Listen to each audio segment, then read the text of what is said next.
성경 말씀은 느헤미야 9장 23절에서 31절 말씀입니다. 느헤미야 9장 23절에서 31절의 말씀, 구약 662쪽 즈음에 있습니다.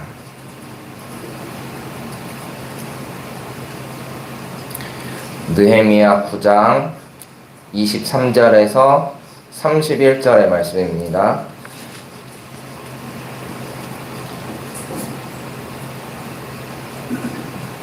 한 절씩 교독하시고 마지막 절은 함께 읽겠습니다. 주님께서는 우리 조상의 자손을 하늘의 별만큼이나 불어나게 하시고 조상들에게 말씀하신 땅으로 인도하셔서 그곳을 차지하게 하셨습니다.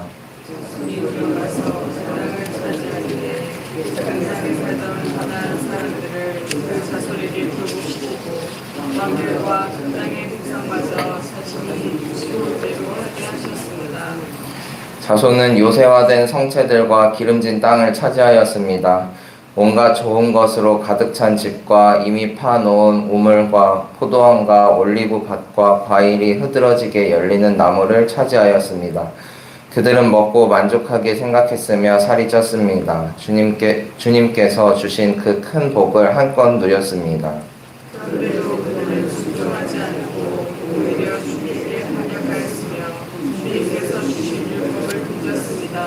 주님께로 돌아가라고 해주는 예언자들을 죽이기까지 하였습니다. 그들은 엄청나게 주님을 욕되게 하였습니다. 주님께서는 그들을 원수들의 손에 내맡기시어 억압을 받게 하셨습니다. 그러나 억눌림을 받고 주님께 부르짖으면 주님께서는 하늘에서 들으시고 그들의 끔찍이도 불쌍히 여기시어 원수의 손아귀에서 그들을 건져낼 구원자들을 보내주시곤 하셨습니다. 그러나 편안하게 생각하면 주님께서 보고 계신 대로 또다시 못된 일을 저질렀습니다. 그럴 때에는 주님께서 그들을 원수의 손에 버려두셔서 억눌림을 받게 하셨습니다. 그러다가도 다시 돌이켜 주님께 부르짖기만 하면 주님께서는 하늘에서 들으시고 불쌍히 여기시어 구하여 주시곤 하셨습니다.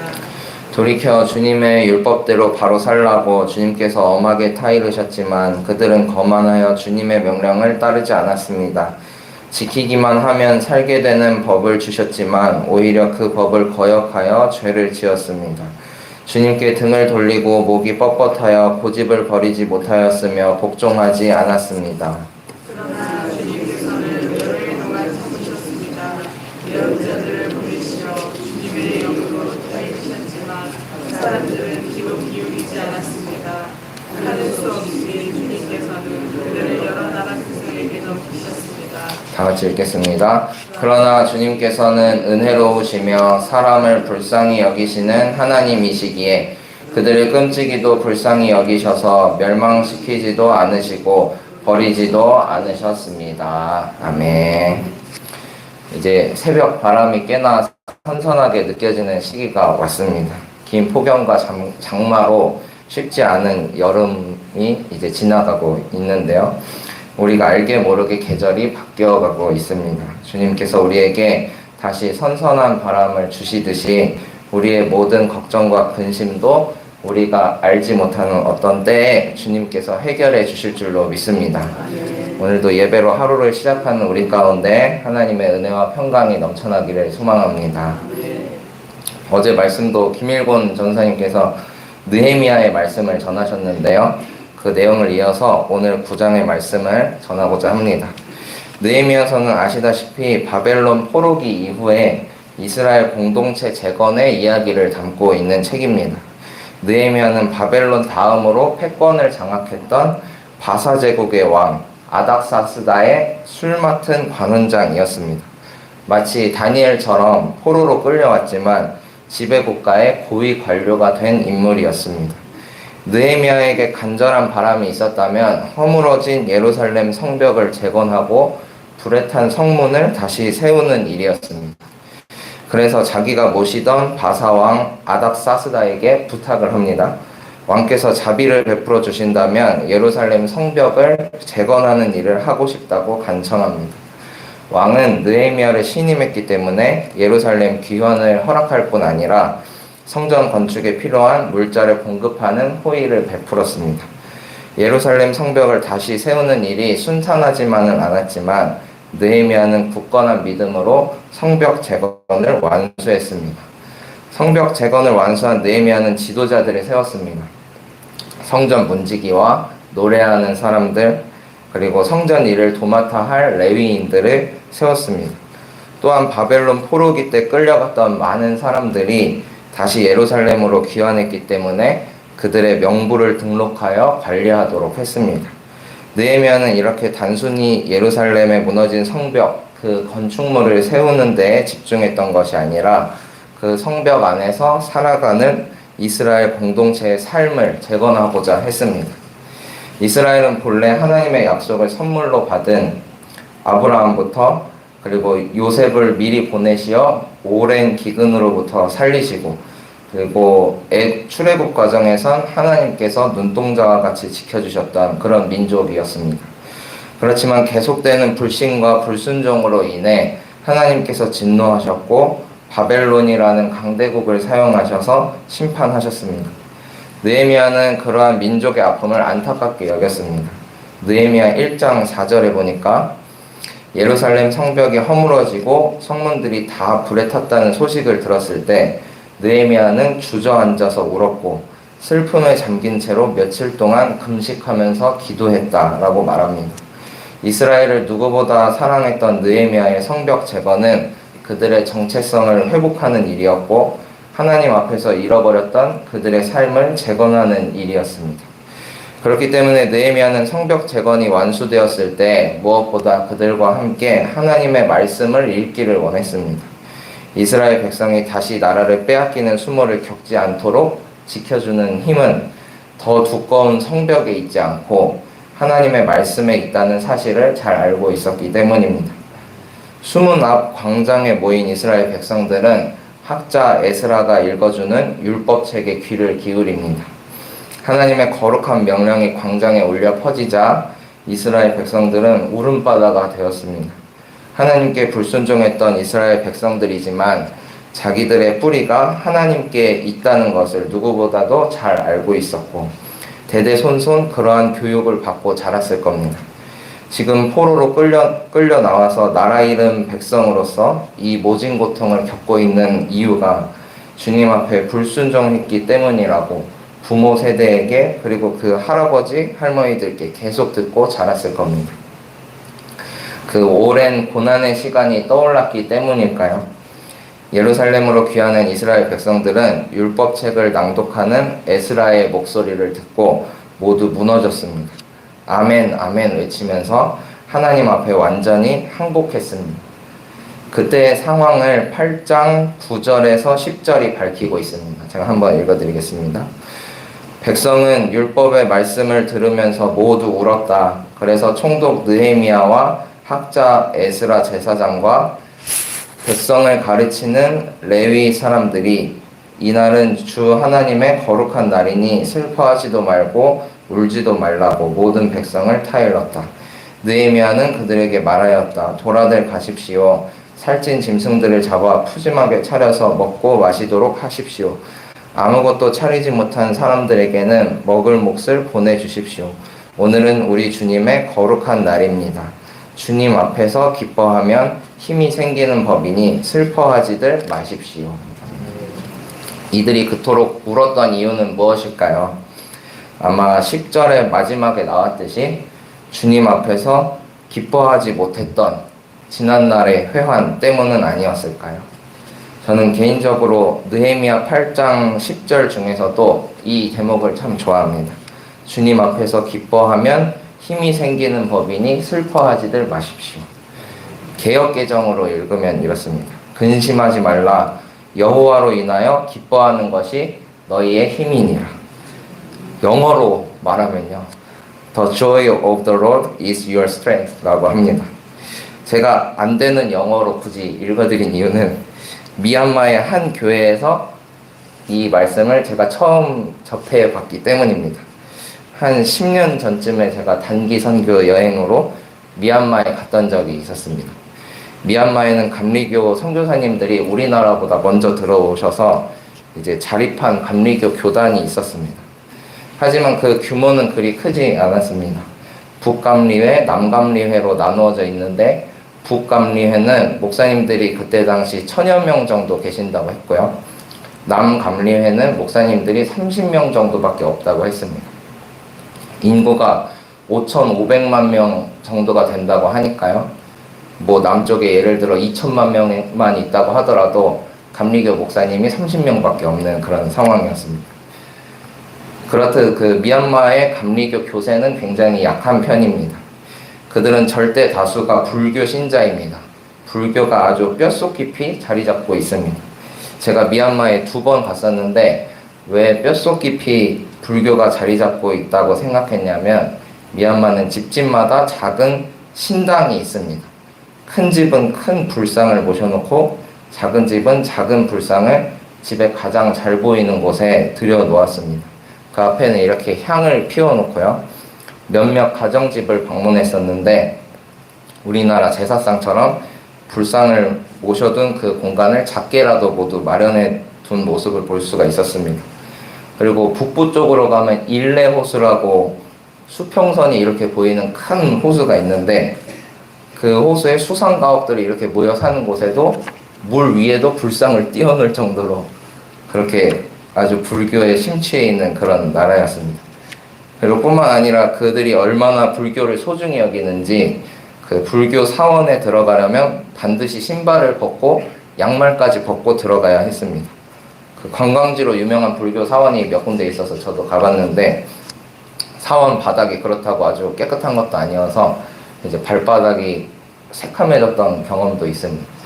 근데 그들은 그렇더라도 어떤 외국인이 오더라도 동양인이든 서양인이든 가리지 않고 이렇게 양말을 다 벗어야만 들어오라고 이렇게 강한 규정을 이렇게 하고 있었습니다.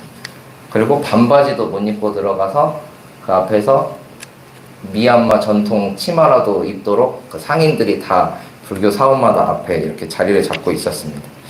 정말 이 정도면 뼛속 깊이 불교가 자리 잡고 있다고 보아도 무방할 것입니다. 그런 불교 국가 미얀마에서 100년의 역사를 가진 감리교회가 있다고 해서 찾아갔던 기억이 납니다. 목조 건물에 고딕 양식으로 참 이쁘게 지어진 교회였는데요. 기대하는 마음으로 들어서자마자 대들보에 딱 이 말씀이 적혀 있었습니다. The joy of the Lord is your strength. 여호와로 인하여 기뻐하는 것이 곧 너희의 힘이니라. 불교를 그냥 우리나라처럼 설렁설렁 믿는 국가도 아니고요. 정말 뼛속 깊이 그 문화와 사고방식이 배어있는 그 나라에서 이 100년 된 교회가 서 있기 위해 얼마나 힘이 들었을까 하는 생각에 눈물이 핑 돌았습니다. 독립된 교단이 있다고는 하지만 지금도 여전히 미얀마의 교회들은 외압을 받고 있고요. 법적으로 교회 밖에 십자가를 내거는 것이 여전히 불법이라는 이야기도 전해 들었습니다. 복음의 씨앗이 뿌려진 지 오랜 세월이 지났지만 여전히 자유롭게 신앙생활을 하기 힘든 그 나라에서 100년 동안 믿음을 지켜온 그들의 힘은 무엇이었을까요? 그에 대한 답을 그 대들보가 말해주는 것 같았습니다. 여호와로 인하여 기뻐하는 것이 곧 너희의 힘이니라. 이스라엘 백성들은 에스라가 하나님의 말씀을 낭독할 때 아마 이런 생각을 하며 눈물을 흘리지 않았을까 싶습니다. 아 맞다, 여호와로 인하여 기뻐하는 것이 우리의 힘인데 우리가 그걸 잊어버리고 살았구나. 주님 다시 그 기쁨을 주시옵소서.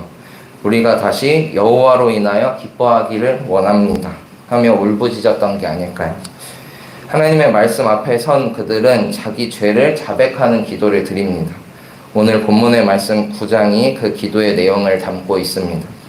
주님만이 홀로 우리의 주님이십니다. 그러나 우리는 주님께 복종하기를 거부하고 주님의 명령을 지키지 않았습니다 하며 자복하고 회개하는 기도를 드리고 있습니다. 저를 포함한 우리 모두에게 이 질문을 한번 드려보고 싶습니다. 그렇다면 우리는 여호와로 인하여 기뻐하는 삶을 살고 있나요? 하나님의 말씀에 귀 기울이고 순종하며 살고 있나요? 여호와로 인하여 기뻐하는 삶이 무엇일까 궁금해서 그 성경 해석책, 주석책을 쭉 찾아봤습니다. 그냥 단순히 하나님을 생각하면서 말 그대로 그 여호와를 기뻐하는 게 기뻐하는 걸까? 말씀에 순종하면 그냥 막 기쁨이 넘쳐나는 걸까? 여러 가지 의문점이 들었습니다. 그런데 주석책에 관련된 구절로 요한복음 15장 11절이 적혀 있는 것을 볼 수가 있었습니다. 요한복음 15장에는 이런 내용이 있습니다. 나는 포도나무요 너희는 가지다. 너희는 나를 떠나서는 아무것도 할 수 없다. 너희가 내 안에 머물러 있으면 너희가 무엇을 구하든지 다 그대로 이루어질 것이다. 그러니 내 사랑 안에 머물러 있어라. 그 방법은 내 계명을 잘 지키는 것인데 그렇게 하면 너희가 내 사랑 안에 머물러 있을 수 있다. 내가 너희에게 이러한 말을 하는 것은 내 기쁨이 너희 안에 있게 하고 또 너희의 기쁨이 넘치게 하려는 것이다. 포도나무이신 주님 곁에 딱 달라붙어서 주신 계명을 잘 지키며 그 사랑 안에 머무르는 것, 이것이 바로 여호와로 인하여 기뻐하는 삶입니다.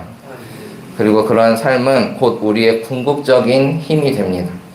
70년간 이방 땅에서 탄식하며 살았던 이스라엘 백성들이 회복할 수 있었던 힘도, 그리고 미얀마의 100년이 넘은 그 교회가 굳건히 서 있을 수 있었던 힘도 모두 여호와로 인하여 기뻐하는 사람들이 있었기 때문에 가능한 일이었습니다.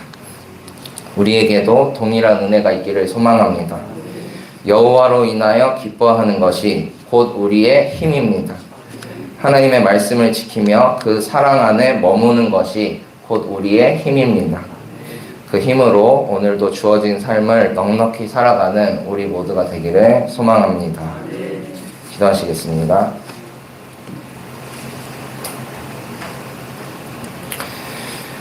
주님 감사합니다. 여호와로 인하여 기뻐하는 것이 곧 우리의 힘입니다.